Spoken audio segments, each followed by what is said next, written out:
الله نحمده ونستعينه ونستغفره ونؤمن به ونتوكل عليه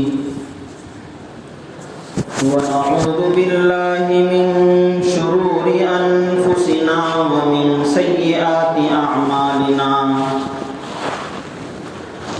من يهده الله فلا مضل له ومن يضلله فلا هادي له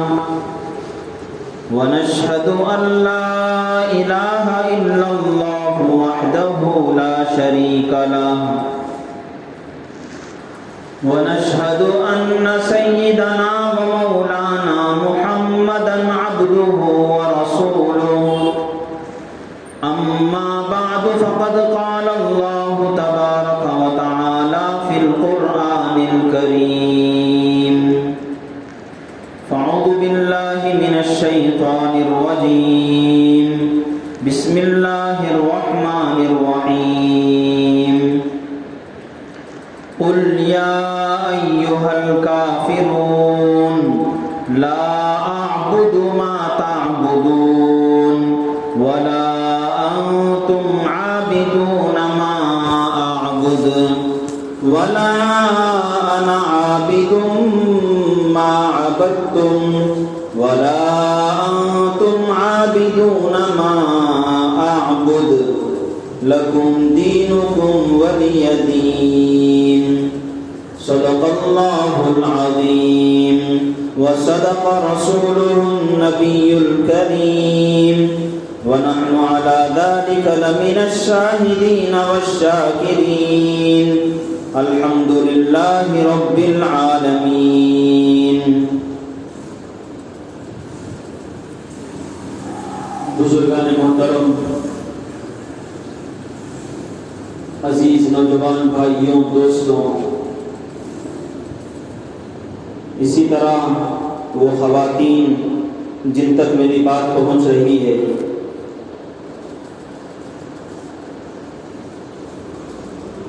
ملک کے بعض مخصوص حالات کی بنیاد پر اور ہمارے ایمان اور دین کے سلسلے میں ایک نازک اور اہم بات ہونے کی بنیاد پر آج آپ کے سامنے ایک دوسرے ٹاپک پر بات کرنے کی کوشش کی جائے گی. گزشتہ جمعہ آپ کے سامنے یہ وعدہ کیا گیا تھا کہ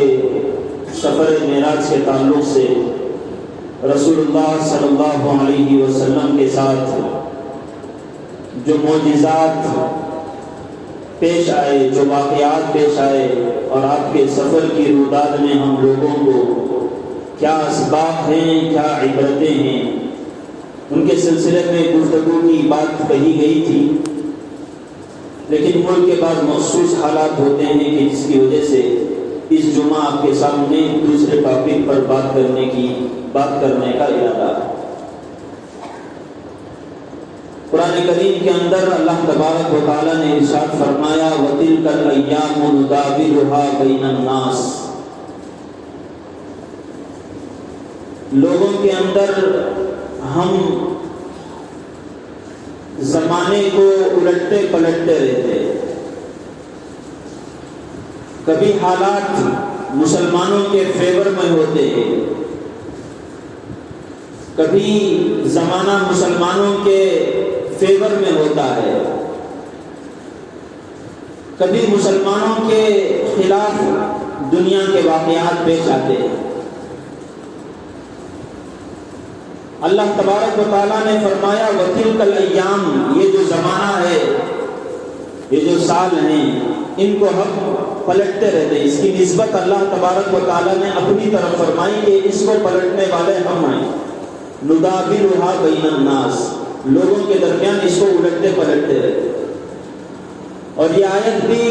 اللہ تبارک و تعالیٰ نے ایک ایسے ہی موقع پر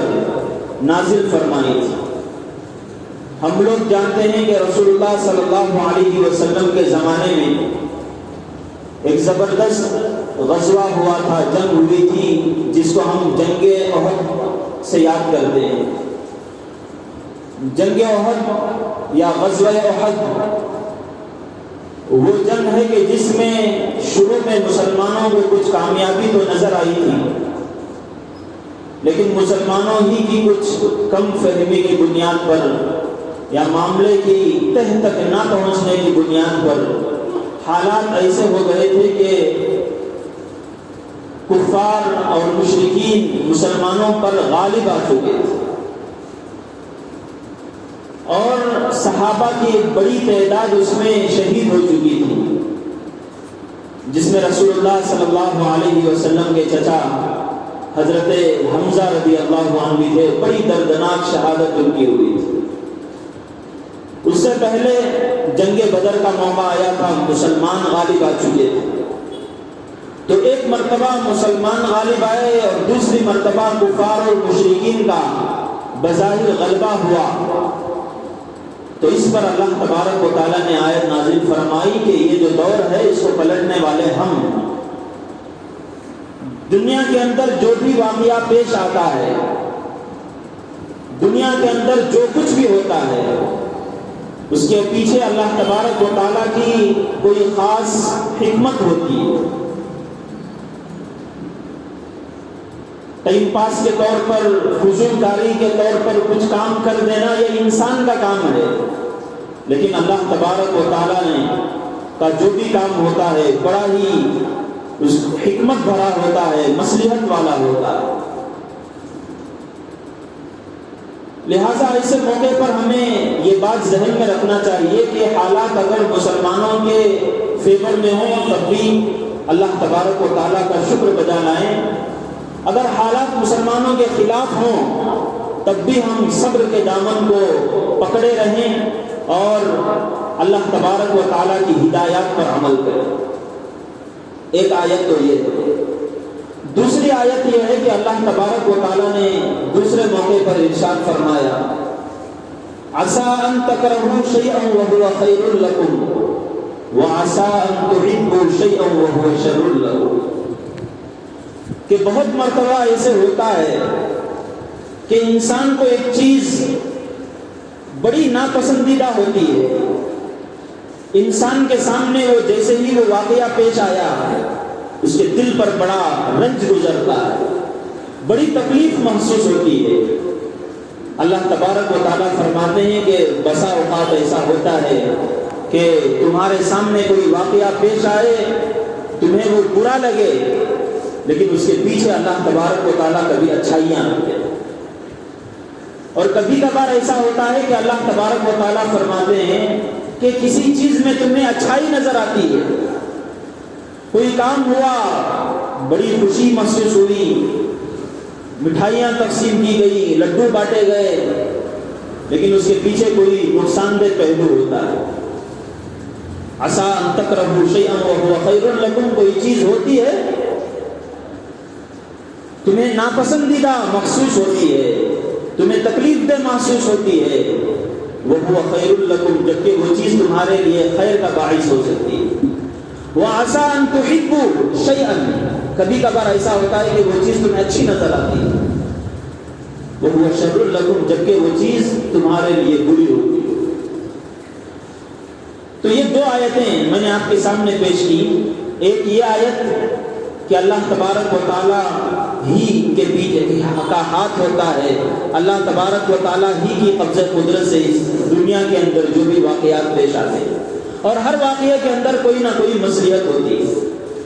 اس کو ذہن میں رکھ کر آگے کی بات آپ سمجھیں۔ اللہ تبارک و تعالیٰ نے جو واقعات ہمیں دکھائے ہیں، اچھے واقعات بھی دکھائے اور ہماری نگاہوں کے سامنے ایسے واقعات بھی اس دنیا کے اندر، اس ملک کے اندر خاص طور پر ہوئے جو ہمیں برے محسوس ہوئے۔ انہی میں سے ایک واقعہ ہے بابری مسجد کا واقعہ۔ بابری مسجد تقریباً 1528 میں میر باقی نے یہ مسجد تعمیر کی تھی ایودھیا کے اندر، اور اس کے بعد سے لے کر 1857 تک اس کے اندر باقاعدہ نمازیں ہوتی رہی، کسی بھی طرح کی کوئی پریشانی یا کسی بھی طرح کا کوئی انتشار یا مسلمانوں اور غیروں کے درمیان کوئی کسی بات پر چھوٹا سے چھوٹا جھگڑا یا جھڑپ ہو کسی بات پر، ایسا کبھی بھی نہیں ہو۔ 1857 میں تقریباً 300 سال کے قریب کوئی واقعہ ایسا پیش نہیں آیا کہ کوئی بات وہاں پر محسوس کی جاتی ہے۔ 1857 میں، اور یہ بات بھی یہاں قابل ذکر ہے کہ ایک شوشہ چھوڑا گیا، اور کس کی طرف سے یہ شوشہ چھوڑا گیا وہ بھی میں آپ کو ذکر کرتا ہوں، اور اس کے پیچھے مقصد کیا تھا وہ بھی بتاتا ہوں۔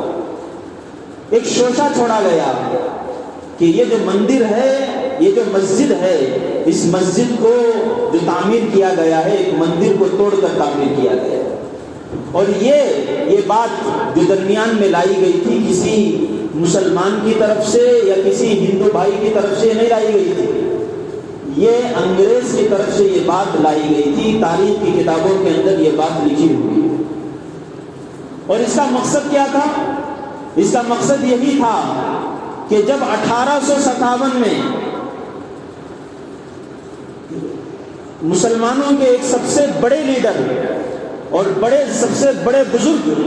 محدث کبیر حضرت شاہ عبد العزیز رحمۃ اللہ علیہ نے فتویٰ دیا تھا مسلمانوں کو کہ اب مسلمانوں کے یہ حالات ہو چکے ہیں اس ملک ہندوستان کے اندر کہ انہیں گھر کے اندر بیٹھنا ان کے لیے جائز نہیں ہے، اب ان کے لیے ہندوستان دارالحرب بن گیا ہے، اب انگریزوں کے خلاف انہیں جنگ کرنا ان کے اوپر فرض عین ہو چکا ہے، گھر کے اندر بیٹھنا ان کو گناہ ہوگا۔ 1857 میں حضرت شاہ عبد العزیز رحمۃ اللہ علیہ نے یہ فتویٰ دیا تھا کہ یہ مسلمانوں کے لیے اب بیٹھنا، گھروں کے اندر بیٹھنا یہ اب جائز نہیں ہے، انہیں انگریزوں کے خلاف جنگ کرنا ہے۔ اب جیسے ہی مسلمانوں نے اس فتوے کو سامنے رکھ کر انگریز کو اس ملک سے باہر نکالنے، ملک بدر کرنے کی کوششیں شروع کی اسی سال، اور دوسری طرف کئی سو سال سے اس ملک کے اندر مسلمان برادری بھی رہتی ہے، غیروں کی برادری بھی رہتی ہے، کوئی بڑا مسئلہ پیش نہیں آیا تھا۔ ان دونوں کے درمیان تفرقہ ڈالنے کے لیے، انتشار پھیلانے کے لیے انگریز کی طرف سے یہ جال بچھایا گیا اور یہ شوشہ چھوڑا گیا کہ یہ جو مندر کی جگہ تھی بعد میں مسلمانوں نے اس کو توڑ کر اس کو مسجد بنا دی۔ اب گویا کہ آگ لگانے کا کام کیا گیا تھا، اس کے بعد دھیرے دھیرے لوگوں نے اسے فتنہ بنا لیا اور نتیجہ جو ہوا وہ ہمارے سامنے۔ سپریم کورٹ نے 9 نومبر 2019 کے دن ایک فیصلہ اپنے یہاں سے صادر کیا۔ تقریباً نیٹ کے اندر سپریم کورٹ کی جو ویب سائٹ ہے اس کے اندر وہ فیصلہ محفوظ ہے، 1100 صفحات پر مشتمل وہ فیصلہ ہے، اس کو آپ دیکھ سکتے ہیں۔ اس کے اندر سپریم کورٹ نے یہ پوری باتیں مانی اور یہ بات بھی مانی ہے کہ یہاں جو مسجد تعمیر کی گئی کسی مندر کو توڑ کر نہیں تعمیر کی گئی۔ اس کے اندر یہ بات سپریم کورٹ نے قبول کی کہ یہاں کوئی مندر تعمیر تھی پہلے، اس کو توڑ کر مسجد بنائی گئی ہے، ایسا کوئی ثبوت موجود نہیں۔ اسی طرح یہ مسجد جب بند کی گئی تھی 1949 کے اندر، 1949 میں 16 دسمبر تک مسجد کے اندر نمازیں جاری تھیں۔ 1857 میں لڑائی لگا دی تھی، تو اس کے بعد سے لے کر 100 سال تک تقریباً مسجد کے اندر نمازیں ہوتی گئی، مسلمانوں ہی کا قبضہ رہا۔ 1949 میں دسمبر کی 16 تاریخ تک بھی وہاں نمازیں پڑھی جا رہی تھی۔ 22 اور 23 دسمبر کی رات میں وہاں ناجائز طور پر، غیر قانونی طور پر مسجد کے محراب میں اس جگہ کو کھوڑ کر کچھ مورتیاں رکھ دی گئی، اور دوسرے دن یہ واویلا مچایا گیا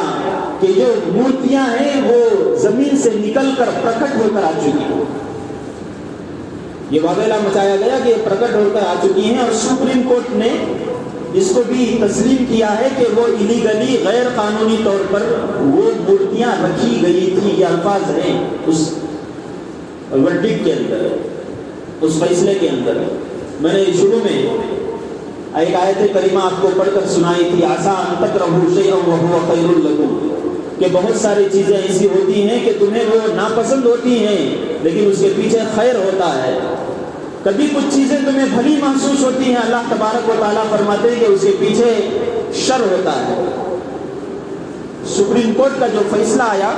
اس فیصلے کے اندر کچھ پہلو ہمارے لیے پازیٹیو بھی ہیں اور کچھ پہلو ہمارے لیے تکلیف دہ بھی. اس کے اندر جو پازیٹیو جو چیزیں ہیں, مثبت جو چیزیں ہیں, ان میں یہ ہے کہ 100 سال تک مسلمانوں اور غیروں کے درمیان جو لڑائی ہوتی رہی, اس کا فیصلہ سپریم کورٹ کی طرف سے آ گیا کہ اس میں مظلوم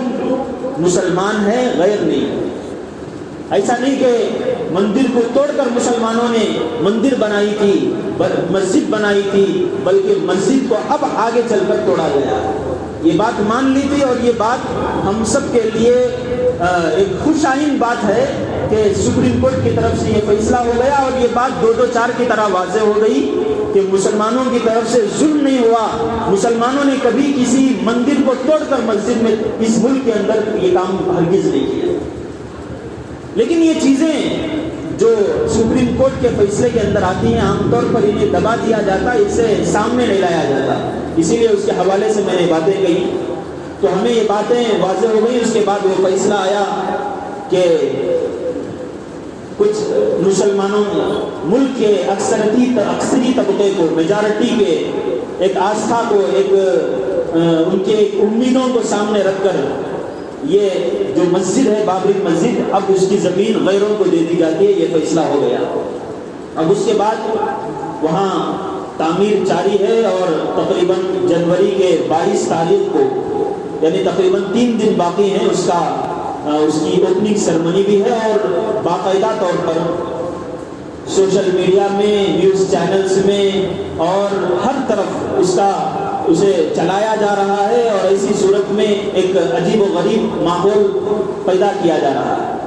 اس سلسلے میں مسلمانوں کو کیا کردار نبھانا چاہیے, مسلمانوں کو وہ کیا چیزیں سامنے رکھنا چاہیے,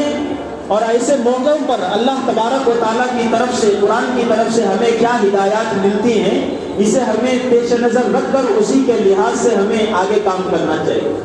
اس لیے کہ قرآن کریم ہمارا اصل اصول, ہمارا یہ عقیدہ ہے, ہمارا ایمان ہے کہ اس قرآن کریم کے اندر ہر بند دروازے کی چابی, ہر مشکل حالت کی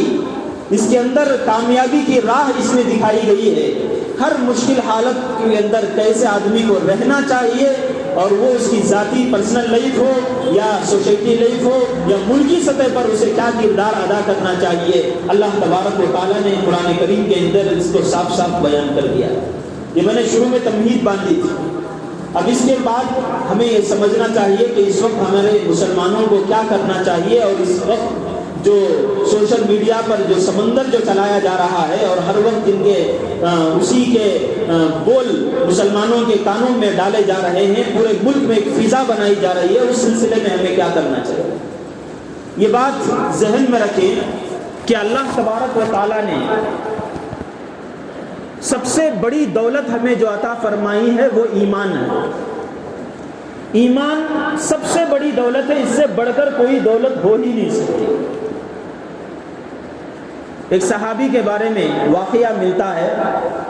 غالباً حضرت حذیفہ رضی اللہ عنہ کا یہ واقعہ ہے. اس دور کے ایک بادشاہ نے انہیں پکڑ لیا تھا اور پکڑنے کے بعد ابلتے ہوئے تیل میں کئی سارے لوگوں کو اس کے اندر ڈالا, ان کی آنکھوں کے سامنے ڈالا اور ڈال کر ان سے کہنے لگا بادشاہ کہ تم اللہ کی بات جو کرتے ہو, ایمان کی جو بات کرتے ہو, اس سے پیچھے ہٹ جاؤ, ورنہ میں جیسے ان لوگوں کو تیل میں ڈال دیا ہوں تمہیں بھی اس تیل کے اندر ڈال دوں گا اور بالکل اس کے اندر تم ختم ہو جاؤ گے. قربان جائیے, اس وقت کہتے ہیں کہ روایت کے اندر آتا ہے کہ وہ صحابی رسول رونے لگے اور بادشاہ نے جب یہ دیکھا تو وہ یہ سوچنے لگا کہ شاید ان کے دل کے اندر ذرا ڈر پیدا ہو گیا ہے اور وہ رو رہے ہیں اور پیچھے ہٹنے والے ہیں۔ تو بادشاہ نے ان سے جب پوچھا تو انہوں نے کہا کہ میں اس لیے رو رہا ہوں کہ میرے پاس صرف ایک جان ہے، اللہ کے راہ میں قربان کرنے کے لیے میرے پاس صرف ایک جان ہے۔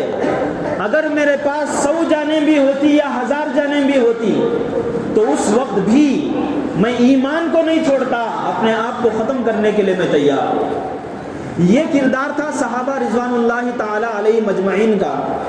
تو بتانا یہ ہے کہ ایمان سب سے بڑی دولت ہے جو میں عطا کی گئی ہے۔ رسول اللہ صلی اللہ علیہ وسلم کی پوری زندگی اسی ایمان اور کفر سے، ایمان کو واضح کرنے اور کفر کو کھول کر بیان کرنے کے سلسلے میں آپ کی گزر گئی۔ قرآن کریم کے اندر ایک سورت نازل ہوئی ہے، قُلْ يَا أَيُّهَا الْكَافِرُونَ لَا أَعْبُدُ مَا تَعْبُدُونَ وَلَا أَنْتُمْ عَابِدُونَ مَا أَعْبُدُ وَلَا أَنَا عَابِدٌ مَا عَبَدتُّمْ وَلَا أَنْتُمْ عَابِدُونَ مَا أَعْبُدُ لَكُمْ دِينُكُمْ وَلِيَّ دِينِ۔ بچہ ہمارا جانتا ہے۔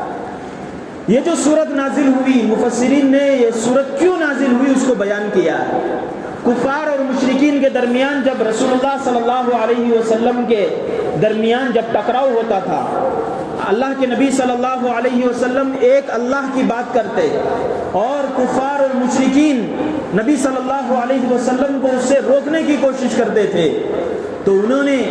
آپ صلی اللہ علیہ وسلم کو سب سے پہلے تو لالچ دی اس بات کی کہ آپ اس کام سے ہٹ جائیے، لا الہ الا اللہ کہنا چھوڑ دیجئے، ایک اللہ کی صدا بلند کرنا چھوڑ دیجئے۔ آپ کو اگر پورے ملک کی اگر دولت ہونا ہے تو ہم دولت دینے کے لیے تیار ہیں، اگر آپ کو دولت چاہیے تو اس پوری دولت تمہارے سامنے ہے، ہم دولت دینے کے لیے تیار ہیں۔ رسول اللہ صلی اللہ علیہ وسلم نے دولت قبول نہیں کی، مال کی لالچ دی گئی تھی، قبول نہیں کی۔ دوسرا یہ پرپوزل آپ صلی اللہ علیہ وسلم کے سامنے رکھا گیا کہ آپ کو اس ملک کی، مکے کی سرداری چاہیے، بادشاہت چاہیے تو اس کو بھی ہم دینے کے لیے تیار ہیں، یعنی ایک مرتبہ، ایک مقام، سیٹ دینے کے لیے تیار۔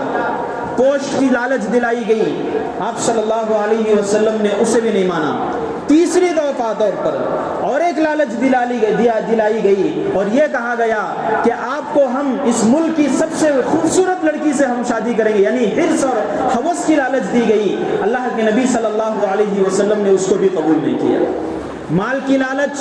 اللہ کے نبی نے ٹھکرا دیا۔ دوسرا حملہ، ہم بادشاہت دیں گے، پوسٹ دیں گے، سیٹ کی لالچ دی، اللہ کے نبی صلی اللہ علیہ وسلم نے قبول نہیں کیا۔ تیسری چیز یہ آئی کہ ہم عورت کو دیں گے، حرص اور ہوس کا جال بھی آپ صلی اللہ علیہ وسلم کے سامنے پھیلایا گیا، آپ صلی اللہ علیہ وسلم نے اس کو قبول نہیں کیا۔ جب تھک ہار گئے تو تیسرے موقع پر کمپرومائز کرنے کے لیے انہوں نے کوشش کی۔ کیا کمپرومائز کی؟ انہوں نے کمپرومائز یہ کیا، آ کر کہنے لگے کہ ہم تمہاری بات ماننے کے لیے تیار ہیں، آپ ایمان کی دعوت دیتے ہیں، اللہ کے ایک ہونے کی بات کرتے ہیں، ٹھیک ہے ہم وہ بھی بات ماننے کے لیے تیار ہیں۔ یہ آپ نوٹ کیجئے الفاظ، تمہاری بات ہم ماننے کے لیے تیار ہیں، اللہ کو ماننا اس کے لیے بھی ہم تیار، لیکن چونکہ یہاں دو پارٹی ہو گئی ہیں، ایک ایمان کی پارٹی، اللہ کے ایک ہونے کی پارٹی، اور دوسرے کئی سارے مشرکین، کئی سارے بتوں کی پارٹی۔ اللہ کے نبی صلی اللہ علیہ وسلم سے انہوں نے کہا کہ ایک کام کیجئے، آپ 1 سال تک ہمارے بتوں کی عبادت کیجئے، 1 سال آپ اپنے خدا کی عبادت کیجئے، ہم 1 سال تک اپنے بتوں کی عبادت کریں گے، 1 سال تک ہم آپ کے رب کی ہم پوجا کریں گے، ان کی پرستش کریں گے۔ کمپرومائز، صلح کرنے کی کوشش انہوں نے کی۔ اس وقت ایک واقعہ یہ ہے، اور دوسرا یہ ہے جب اللہ کے نبی صلی اللہ علیہ وسلم سے انہوں نے یہاں تک جب تھک ہار گئے، آ کر یہ کہنے لگے، بس حضرت عبداللہ ابن عباس رضی اللہ عنہ کی روایت ہے، فرمایا کہ آپ بس ہماری مورتیوں کے سامنے بس خوشی سے ایک نظر ڈال دیجئے، یا خوشی سے اپنا ہاتھ ان مورتیوں کے اوپر رکھ دیجئے، بس اتنا کافی۔ لالچ مال کی دی گئی، اللہ کے نبی نے قبول نہیں فرمایا۔ لالچ پوسٹ کی دی گئی، اللہ کے نبی نے قبول نہیں فرمایا۔ تیسرا عورت کا لالچ دیا، اللہ کے نبی نے قبول نہیں کیا۔ چوتھے نمبر پر انہوں نے کمپرومائز کرنا چاہا اور یہ کہا کہ یہ آپ مان لیجئے کہ کم از کم ہمارے بتوں کے سامنے کھڑے ہو جائیے اور مسکرا دیجیے، یا ہمارے بتوں کے سامنے کھڑے ہو جائیے اور ان کے سروں پر ایک ہاتھ رکھ دیجیے۔ اس وقت حضرت جبرائیل علیہ السلام نے یہ سورت لے کر اترے تھے، فرمایا گیا قل یا ایھا الکافرون لا اعبد ما تعبدون ولا انتم عابدون ما اعبد ولا انا عابد ما عبدتم ولا انتم عابدون ما اعبد۔ اے کافرون سن لو، قل یا ایھا الکافرون لا اعبد ما تعبدون، تم جن کی عبادت کرتے ہو مرتے دم تک میں ان کی عبادت کرنے کے لیے فی الحال بھی تیار نہیں ہوں، آگے بھی تیار نہیں ہوں۔ لا اعبد ما تعبدون، مسکرا کر ان بتوں کو دیکھنے کے لیے بھی میں تیار نہیں، خوشی سے ان کے سروں کے اوپر ہاتھ رکھنے کے لیے بھی میں تیار نہیں۔ لا اعبد ما تعبدون ولا انتم عابدون ما اعبد، اور تم بھی اگر تمہاری یہ صلاح ہے تو ہمارے رب کی عبادت کرنے کے لیے تمہاری بھی کوئی ضرورت نہیں ہے۔ ولا انتم عابدون ما اعبد، میں جن کی عبادت کرتا ہوں ان کی بھی عبادت تم مت کرو، کوئی ضرورت نہیں۔ پھر دوبارہ یہ آیت ولا انتم عابدون ما اعبد، جیسا تم عبادت کرتے ہو ویسے میں بھی عبادت کرنے کے لیے تیار نہیں ہوں، میں جیسا عبادت کرتا ہوں ویسے تم بھی عبادت نہ کرو۔ لکم دینکم ولی دین، تمہارا دین تمہارے ساتھ، میرا دین میرے ساتھ۔ ایمان اور کفر، میں نے شروع میں کہا تھا کہ ایمان سب سے بڑی دولت ہے، آج اسی کا امتحان لیا جا رہا ہے، اور یہ کہا جا رہا ہے کہ مسلمانوں کو ایسے موقع پر باقاعدہ طور پر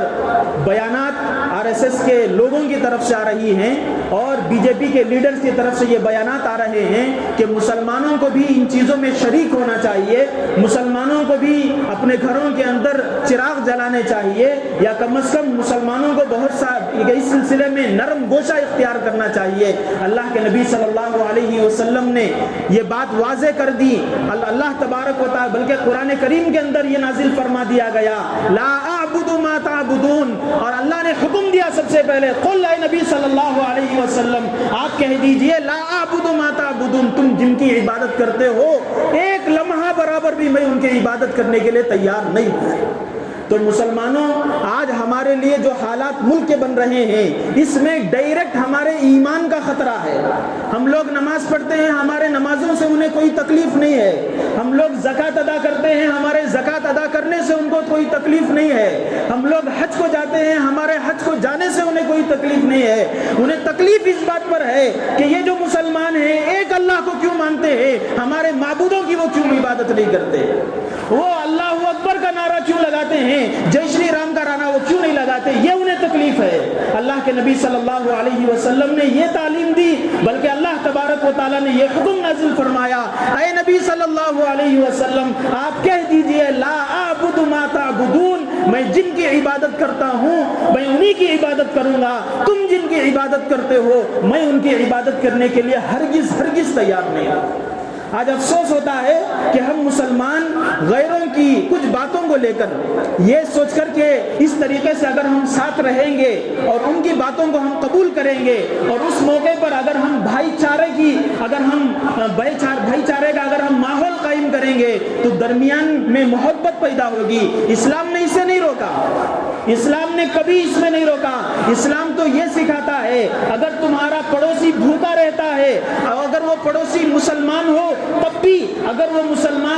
مسلمان نہ ہو غیر ہو تب بھی، جب تک وہ پیٹ بھر کر کھانا نہیں کھاتا اس وقت تک تمہارے لیے پیٹ بھر کر کھانا صحیح نہیں ہے۔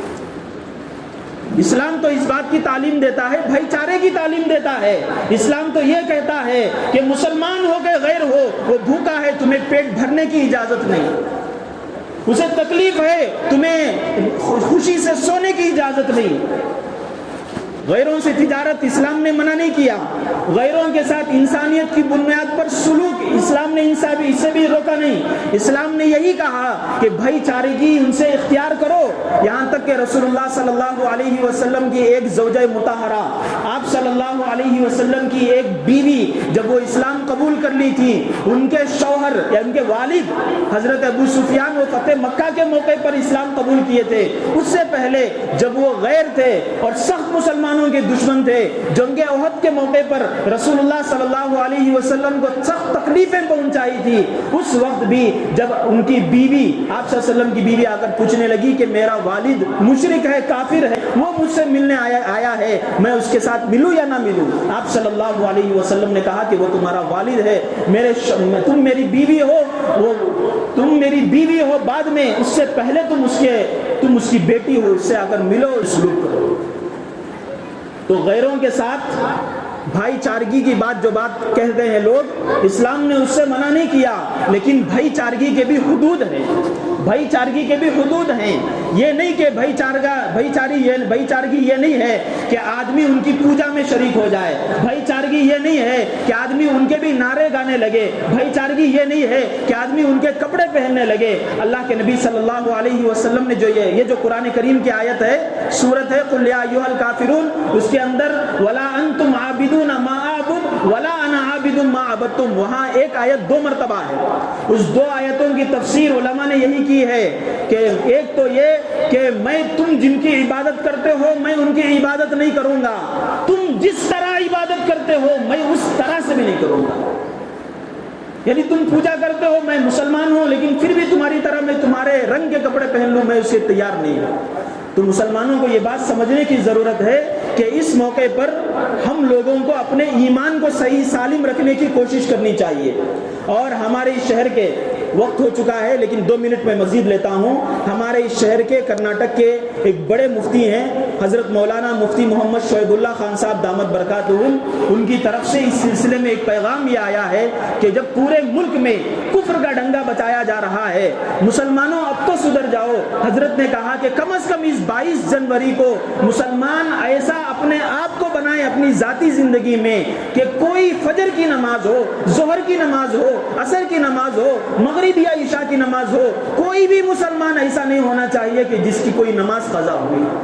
عام دنوں میں تو کرنا چاہیے ہی، لیکن دوسری طرف ہمارے ملک کے اندر جب شرک اور کفر کا ڈنگا بچایا جا رہا ہے، پوری میڈیا کے اندر اللہ کے خلاف اور غیر اللہ کی تعریفیں کی جا رہی ہوں، اسے پھیلایا جا رہا ہو، تو مسلمانوں کو اپنے رب کی عبادت اور اپنے رب کے گن زیادہ سے زیادہ گانے چاہیے۔ یہ ہے صحیح چیز، یہ ہے کفر اور شرک کی صحیح کشمکش، اور اس میں مسلمانوں کو آگے بڑھنا چاہیے۔ ہمیں ان کے ساتھ بھائی چارگی کے طور پر ان کے ساتھ شریک نہیں ہونا چاہیے، اور ان کو اس سلسلے میں نرم گوشہ بھی ہمیں اختیار نہیں کرنا چاہیے۔ اور یہ بات بھی ذہن میں رہے کہ ہمارے علاقوں کے اندر، ہمارے محلوں کے اندر، گلیوں کے اندر، گھروں کو اگر کوئی آئے اور چھیڑ چھاڑ کی بھی اگر کوشش کرے تو ہمیں سلامتی کے ساتھ، عافیت کے ساتھ ہمیں اپنی بات کو رکھ لینا چاہیے۔ بھائی آپ اپنا کام کر رہے ہو، کرتے رہو، اس سلسلے میں کوئی جھگڑا بھی نہیں کر لینا چاہیے۔ یہ خاص طور پر جو نوجوان ہیں ان سے میں گزارش کرتا ہوں کہ اس سلسلے میں وہ یہی کام اختیار کریں کہ ہمیں کسی سے کوئی جھڑپ کوئی حاصل کرنا نہیں ہے، ہمیں مسجدوں کو آباد کرنا ہے۔ جب پوری دنیا، پورا ملک کھینچ کر اس طرف جا رہا ہے تو ہمیں مسلمانوں کو اللہ تبارک و تعالیٰ نے یہ مسجد عطا کی ہے، ہمیں ان مسجدوں کی قدر کرنا چاہیے۔ اگر آج ہم نے ان مسجدوں کی قدر نہیں کی تو ہم کبھی بھی یہ گمان اور یہ خیال نہیں کر سکتے کہ آگے کے وہ جو حالات ہیں وہ یہاں پیش نہ آئیں، ہم اس خوش فہمی میں نہیں رہ سکتے۔ تو کم از کم ہم لوگ اس بات کا عہد کریں کہ 22 جنوری کے دن ہماری کوئی نماز قضا نہ ہو، کوئی نماز ہماری قضا نہ ہو۔ ہمارے نوجوانوں سے بھی میں گزارش کرتا ہوں، نوجوان لڑکے اور لڑکیوں کی بھی جو گھروں کے اندر یہ بات یہ سن رہی ہیں، ان سے بھی میں گزارش کرتا ہوں کہ آپ کوئی بھی نماز ہو، فجر سے لے کر عشاء تک کوئی بھی نماز، اور باقاعدہ طور پر آپ سفید لباس پہنے، اپنے سروں کے اوپر ٹوپی پہنے، اور ایسا فضا یہاں پر بنائیں۔ ہمارے محلے ایسے ہونے چاہیے جس طریقے سے عید کے دن ہمارے محلے ہوتے ہیں۔ عید کے دن جس طریقے سے ہمارے مسلمانوں کو ہم دیکھتے ہیں کہ ہر جگہ سفید کپڑے پہنے ہوئے ہیں، سفید ٹوپیاں ہیں، جہاں بھی دیکھتے ہیں اللہ ہمیں یاد آتا رہتا ہے، اس دن ہمیں ایسا بننا چاہیے کہ ہمیں دیکھنے والوں کو اللہ یاد آئے، ہمیں خدا نخواستہ ان کو دیکھ کر غیروں کی طرف ہمیں نگاہ اٹھانے کی ضرورت نہیں۔ تو میں یہ بات شروع میں پیش کیا تھا کہ اللہ تبارک و تعالی حالات کو الٹتے پلٹتے رہتے ہیں۔ آج مسلمانوں کی یہ حالات ہیں تو اس کے پیچھے بھی اللہ تبارک و تعالیٰ کے یہاں کوئی نہ کوئی مصلحت ہوگی۔